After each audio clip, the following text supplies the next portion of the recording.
So I was doing some research on the most common questions that digital marketers always get. And one that came out that was pretty interesting was, can you get banned from Google?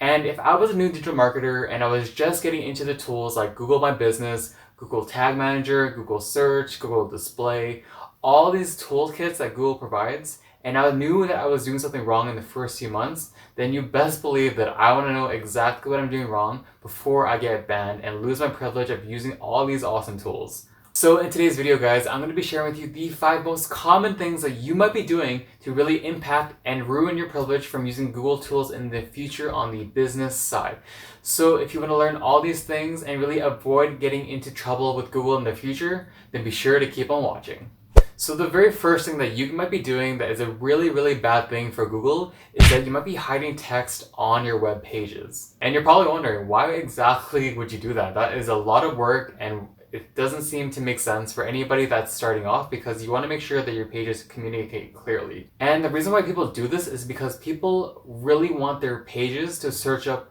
on keywords that are really relevant to other keywords as well. So they're just trying to really put in a bunch of keywords into a web page and really hiding them, masking them from really showing up when people actually search on this link itself. And by doing this, the link is more likely to show up on other keywords as well, in addition to the keywords that are already on the page, boosting your domain authority and page authority and content relevance for your page to really boost up your SEO ranking. Google often does a lot of audits on web pages every now and then, and so if they find your web page and then they see all these keywords that are being hidden just to really boost your SEO ranking for all these different keywords and your domain authority, then they will likely put this as a red flag, and then in the future will likely be a result of you getting banned on Google. The second thing that you could be doing that will impact your privilege to use Google is copying and pasting content that is not yours. And a lot of people do this because it saves them time, money, and also just brain power, because they might be super lazy and just want to plagiarize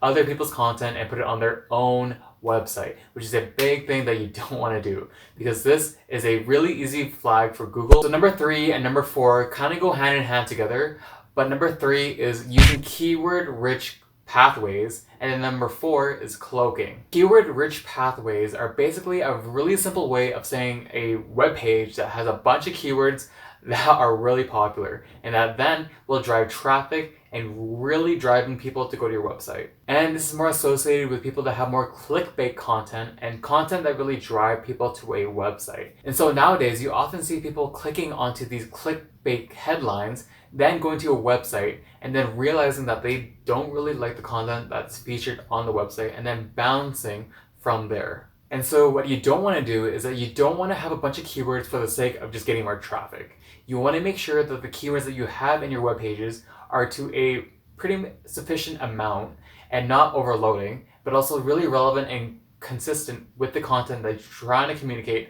on the single web page. So number 4 is cloaking, and number 3 and number 4 go pretty hand in hand together, because keyword-rich pathways will get people to go to the web page, and then cloaking is actually getting people to click on links after they go to your web page. So this is kind of a way and strategy that people do have in mind to really get people to go to one page and then go to other pages within the same website. One of the easiest examples that I came to mind when thinking about rich keyword pathways and cloaking was, say that, for example, you had a research paper and you were looking up terms and keywords onto Wikipedia, and all these things came up in Wikipedia,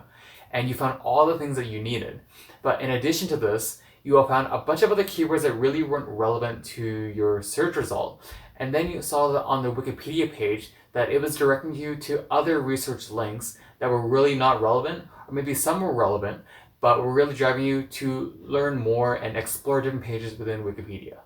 So they really want to reduce their bounce rate and get more people onto the website and get more traffic as well. And so this is a prime example of exactly how people get keyword-rich pathways to cloaking, to really mask up the whole idea that it was a clickbait content and keyword-rich content that really drove you there in the first place. And number 5 is bulk linking. So people go on to YouTube comments and they pretty much provide their link to their website on all these comment sections, and even in forums, Reddit, all these different forums, YouTube pages, any Instagram links, anytime people put a comment in that it's associated with their website and they just don't say anything about it, they just include their link, this is a way where people want to get more website traffic at the same time getting more clicks as well. Because when they're on high traffic videos and high traffic websites, they're going to probably assume that people are going to click their link instantly. However, on the Google side of things, Google will then realize that they're posting all these ridiculous identical links on all these different platforms and pages, and they're getting website traffic from everywhere. They're getting website traffic from forums, videos, other website blogs, you name it, social media platforms. And it's pretty ridiculous about how these website links will come about, because Google has a pretty interesting way and a pretty smart way of identifying whether this organic traffic is legit. Alright guys, so those are the 5 things that you definitely want to avoid, especially if you're just starting out with a brand new website, just getting your SEO up and running, because these things will likely impact your domain authority, which really would ruin your chances to get higher search ranking on Google search engines, or in fact, any search engine. So if you guys did like the content in this video, then be sure to give it a big thumbs up, because I post videos here every Sunday on all things online marketing. Thanks so much for watching, and I'll see you guys next week.